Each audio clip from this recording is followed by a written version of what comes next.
Bonjour. The Hunger Games, la balade du serpent et de l'oiseau chanteur, voit Coriolanus Snow rencontrer Lucy Gray. Et grâce à elle, il apprend plusieurs leçons vitales qui façonnent qui il est en tant que président de Panem. Voici les leçons de Lucy Gray, et c'est juste après ça.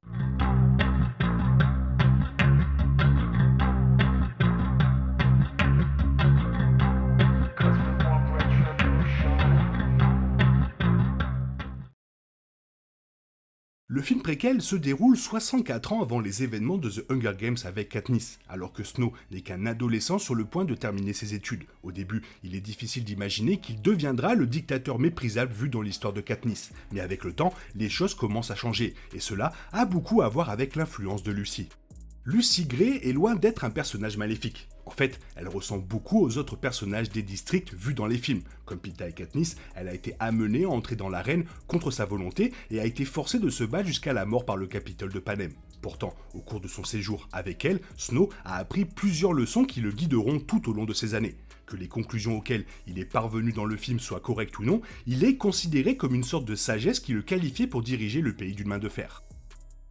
Snow a grandi dans le Capitole pendant la guerre, et soit à cause des combats, soit à cause des terribles conditions de l'époque, ses deux parents ont été tués. Cela signifiait qu'il avait une vision loin d'être positive des districts. Pour lui, ils étaient les méchants, des monstres responsables de la destruction de sa famille et de la perte de la fortune de sa famille. Par conséquent, lorsqu'il est devenu mentor dans les jeux, il ne s'attendait pas à ressentir de la compassion pour son tribut. Lucy Gray était totalement différente de ce qu'il avait imaginé. En fin de compte, même si cela aurait pu apprendre à Snow à traiter les districts avec gentillesse, cela lui a seulement permis de les considérer comme des adversaires intelligents plutôt que comme des animaux stupides et dangereux. Avant les 10e Hunger Games, le Capitole jetait les tribus dans une arène et les laissait s'entretuer. Il n'y a pas eu de défilé ni de soirée d'interview comme on l'a vu dans The Hunger Games. Les tribus n'étaient pas nettoyées, habillées et traitées comme des célébrités, et aucun système de paris n'était en place. En fin de compte, tout a commencé avec Lucy. Au cours de sa cérémonie de récolte, elle a interprété une chanson pour le public, laissant une marque sur les citoyens du Capitole. Snow a utilisé cette première impression à son avantage et a suggéré des interviews et des sponsors pour garder Lucy Gray en vie. Cela s'est poursuivi lors des Hunger Games ultérieurs, et c'est pourquoi Snow a compris à quel point Katniss était dangereuse lorsque la foule se tournait en sa faveur. Au début, Snow appréciait et encourageait les performances musicales de Lucy Gray. Cependant, au fil du temps, il a commencé à remarquer les petites touches de rébellion qui existaient dans ses chansons. En tant que citoyen du Capitole, Snow comprenait à quel point toute rébellion était dangereuse et était stupéfait par l'intrépidité de Lucy Gray. Ce qu'il ne savait pas à l'époque, c'était comment Lucy Gray avait immortalisé son message dans ses chansons. L'Arbre du Pendu a été écrite par Lucy et était encore dans les mémoires comme un symbole de rébellion des années plus tard lors des Hunger Games, quelque chose qui a dû faire enrager le président Snow. Tout comme à l'époque de Katniss, les tribus du district 12 n'avaient généralement pas de grande chance avant les 10e Hunger Games. Cela signifiait que Snow était dévasté lorsqu'on lui avait assigné la fille du district 12. Il savait qu'il n'avait presque aucune chance de gagner. Cependant, Lucy Gray est arrivée au Capitole déterminée à vivre, ce qui a fait une différence significative dans l'arène. Pourtant, cette confiance n'était rien comparée à celle de la foule. Lucy Gray a dit à Snow que s'il voulait l'aider, il devait agir comme s'il croyait qu'elle pouvait gagner. Ce faisant, Snow a donné un avantage à son tribu.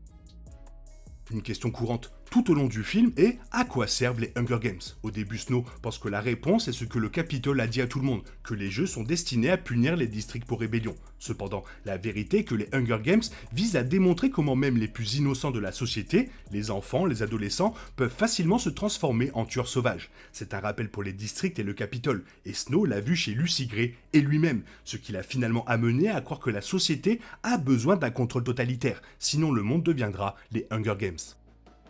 Lucy Gray, remportant les Hunger Games, n'était pas à la hauteur de Katniss. Au lieu de cela, les événements qui ont suivi sa victoire dans le film ont plutôt été décevantes. Elle a été renvoyée dans le district 12 pour vivre sa vie, et le Capitole l'a rapidement oubliée. Cependant, l'impact au sein du district a été complètement différent. Lucy Gray n'était pas censée survivre, mais le fait qu'elle y soit parvenue a été l'étincelle d'une rébellion qui a failli devenir incontrôlable. Cette leçon de Lucy Gray est précisément la raison pour laquelle Snow a reconnu à quel point le comportement de Katniss dans l'arène était réellement dangereux.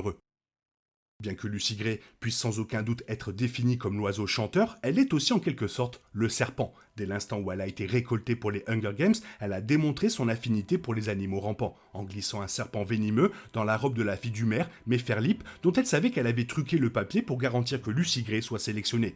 Puis, dans l'arène, le tribut du district 12 a utilisé des serpents et de la mort aux rats cachés contre ses concurrents. Cela a inspiré Snow à utiliser de la mort aux rats pour assassiner Casca Highbottom à la fin. Des décennies plus tard, on se souviendra encore de Snow pour cette arme de prédilection.